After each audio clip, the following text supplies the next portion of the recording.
Well, hello, here we go. Are you ready for a Reggie rant? I was watching the program Panorama on push bikes and how there are so many push bikers being killed and how dangerous it is and everyone's opinion. So I'm going to give you, I feel very strongly, and I'm going to give you my opinion without trying to swear and shout, as it always turns out. So, this is private ground. This is private ground here, right? This is a footpath, a public footpath, and out there behind me is the road. Okay? So, as a vehicle user, now, there's massive extremes between a truck. I'm a truck driver, by the way. There's massive extremes between a truck and a car and a bike. So I'm going to try and bring it a bit closer. I'm also a motorcycle rider. I'm going to use this as a sort of to try and explain what I mean. So this is a motorcycle. Now for me to go on the road, for me to use the public road with my motorcycle vehicle, right? First of all, it has to have identification. It has to have a chassis number and an engine number, which gives it an identification, which then gives that identification to me. So if you know what the chassis number of the bike is, and you investigate, it should link to my address. Even the engine number, if it's in bits. The vehicle has an identification. Now, I'm not saying for 1 minute that the push bike should have an ugly number plate on it, because that's, to be honest, that's unrealistic. You can't really ask the push bikers to drive around with one of them on the back. But, you know, having the bike and the model identified, stamped into the frame, you know. So first of all, I think if you're going to go on the road, your bicycle, anything going on the road, which is the same as everybody else, it has to have a chassis number, an identification. And as we've seen, this is a 22 plate, but every year that we'll call it identification, the chassis number, that vehicle, that push bike should have an MOT, a ministry test, so that motorcycle conforms to all the regulations that it needs to. It stops quick enough, it's got lights, it's got this, it's got that, it's got the other, you know what I mean?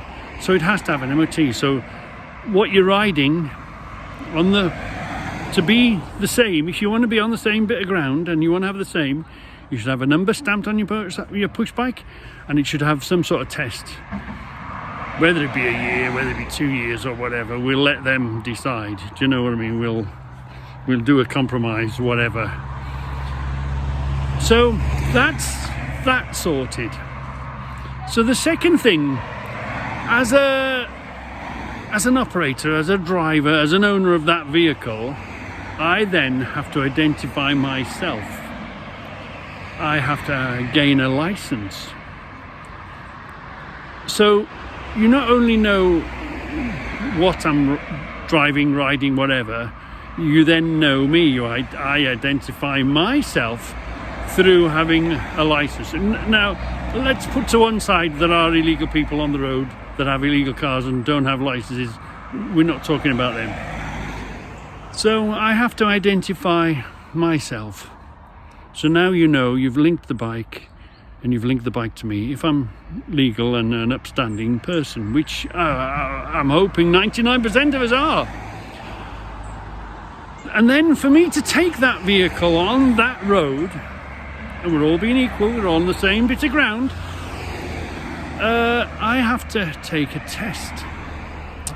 Now, what does that test mean? Well, it means that I have had learning. I have been taught. I've been told what the road sign said. I've been told what the white lines on the road said.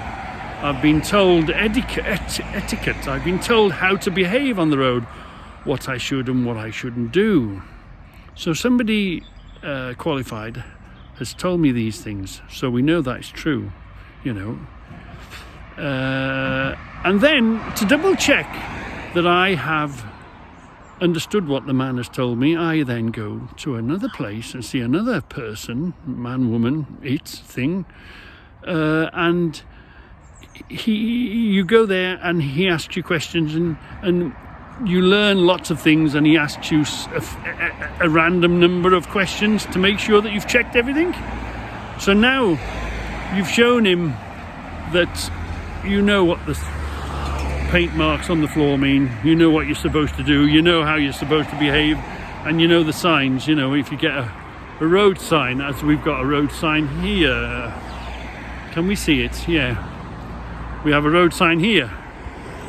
Now, any of us, I'm trying to make that bigger, but there's a narrowing road sign there. It's a triangle, and the road goes narrower. So anybody else on the road has not only learned what that sign means, but then also knows what to do with that sign, how to behave with that sign. So are you with me? We're still on the same road, same thing. So I am a qualified person. Obviously, there's different qualifications, different licenses, because you can't compare a motorcycle next to a Class 1 license, 44-ton truck.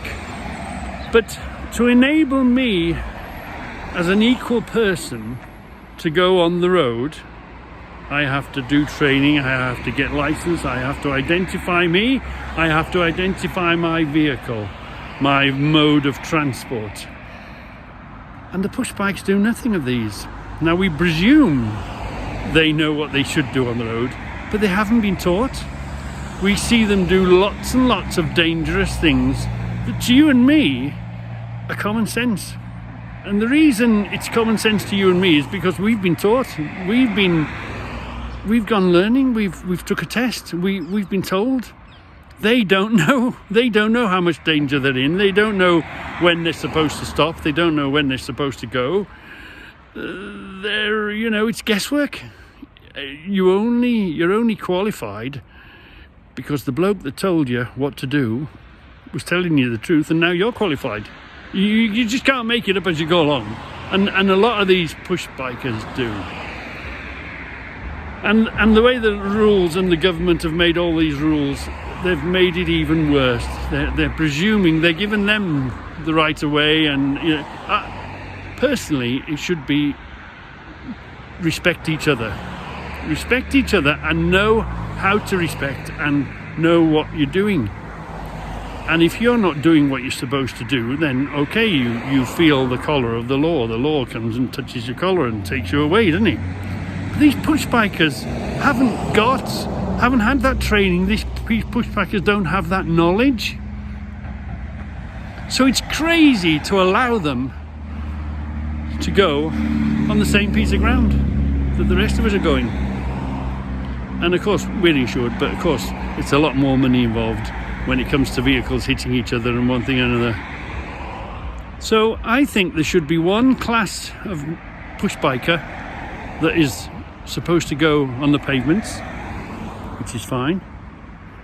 And if you want to go on the road, you should first of all have your vehicle identified, and you have training, knowledge. Knowledge is safety.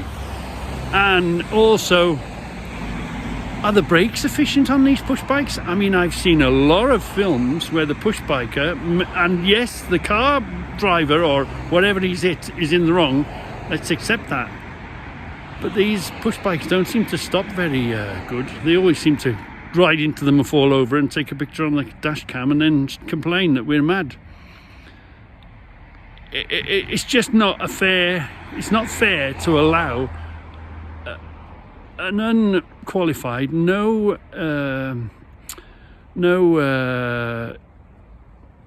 knowledge of what he's doing, and to go on the road.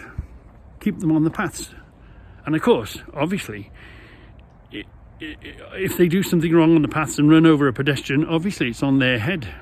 They're trying to be in the same space that we highly qualified, highly identifiable, highly responsible for what we do and for what we don't do. And these push bikers are trying to be equal, and it's just not so. It's crazy. Yeah, crazy, man, crazy. The people that are on, everybody that's on the road should be qualified and identifiable, and these push bikers aren't, and they drive around like nutters. And it's because they don't know.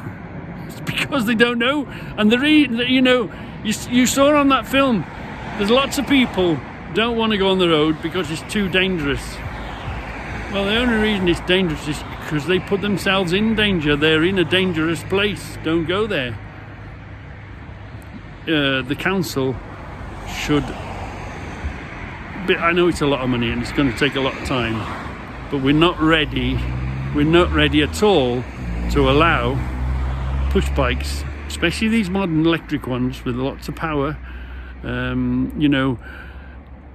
We are Homo sapiens. We're meant to be walking on our feet. If we go any faster than running, we are breaking the laws of nature.